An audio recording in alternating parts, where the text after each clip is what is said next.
Assalamualaikum warahmatullahi wabarakatuh. Halo sahabat Al-Quran, jumpa lagi dengan Mesra mengenal surah Al-Quran selama Ramadan. Di puasa hari ke-10 ini kita akan melanjutkan kajian kita untuk mengenal lebih jauh surah Az-Zumar.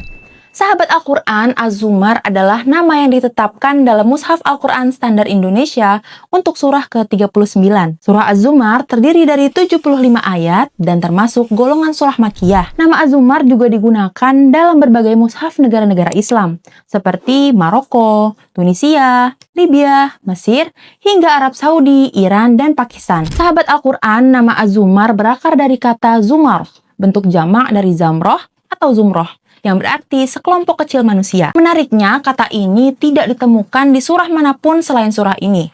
Sebagai berikut. A'udzu billahi minasyaitonir rajim. Wasiqal ladzina kafaru ila jahannama zumara.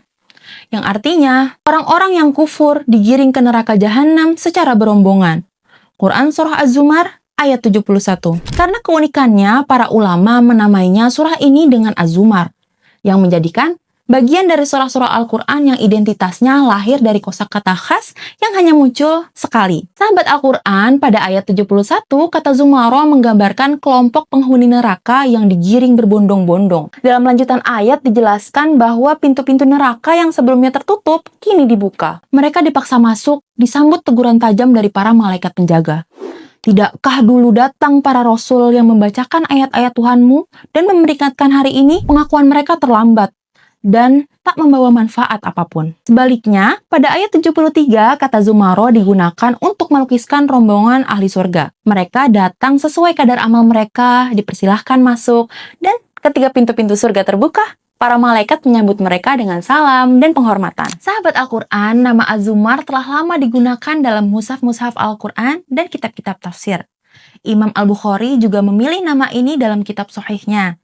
Para sahabat mengenalnya sejak masa Rasulullah, meski tidak ada dalil yang menunjukkan bahwa penamaan ini merupakan titah Nabi secara langsung. Namun sahabat Al-Quran, surah ini memiliki keistimewaan. Ia dibaca Rasulullah setiap malam bersama surah Al-Isra.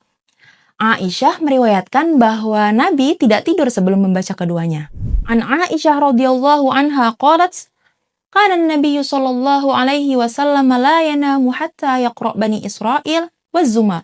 Rawahu Tirmidzi. Yang artinya, Aisyah radhiyallahu anha bercerita bahwa Rasulullah sallallahu alaihi wasallam tidak tidur sebelum membaca surah Bani Israil atau Al-Isra dan Az-Zumar. Dua riwayat yang berbeda dari Ahmad, An-Nasa'i, Ibnu Khuzaimah, dan dari At-Tirmizi menguatkan kesaksian beliau. Nah, sahabat Al-Quran, penetapan nama Az-Zumar juga tampak dalam riwayat-riwayat kategorisasi Makkiyah Madaniyah, baik yang bersumber dari sahabat maupun tabi'in, dari Ibnu Abbas, Ikrimah, Al-Hasan Al-Basri, hingga Jabir bin Zaid dan Az-Zuhri. Semuanya memperlihatkan betapa mapannya nama ini sejak generasi awal Islam. Meski demikian, surah ini memiliki satu nama lain, yaitu Al-Ghuraf, bentuk jamak dari kata ghurfah.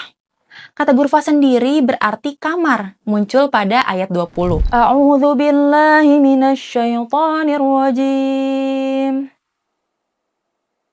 Lakinnal ladzina taqaw rabbahum lahum ghurafun min fawqiha ghurafun mabniyatun tajri min tahtiha al-anhar. Wa'dallah la yukhlifullahu al-mi'ad. Yang artinya, akan tetapi orang-orang yang bertakwa kepada Tuhannya, bagi mereka kamar-kamar di surga. Di atasnya terdapat kamar-kamar yang dibangun bertingkat-tingkat dan mengalir di bawahnya sungai-sungai. Itulah janji Allah. Allah tidak akan mengingkari janjinya. Sahabat Al-Quran, meski kata ghurfah juga muncul di surah lain, pada surah Az-Zumar ini, ia hadir 2 kali berturut-turut. Sehingga cukup kuat menjadi alasan bagi sebagian ulama menyebut surat ini dengan nama Al-Ghuraf. Wallahu a'lam bishawab. Nah, sahabat Al-Quran, demikianlah pembahasan kita di hari ke-10 bulan Ramadan ini tentang surah Az-Zumar. Sampai berjumpa lagi di pembahasan esok hari, dan jangan lupa ikuti terus channel ini dalam satu hari mengenal satu surah, satu langkah lebih dekat dengan Al-Quran. Wassalamualaikum warahmatullahi wabarakatuh.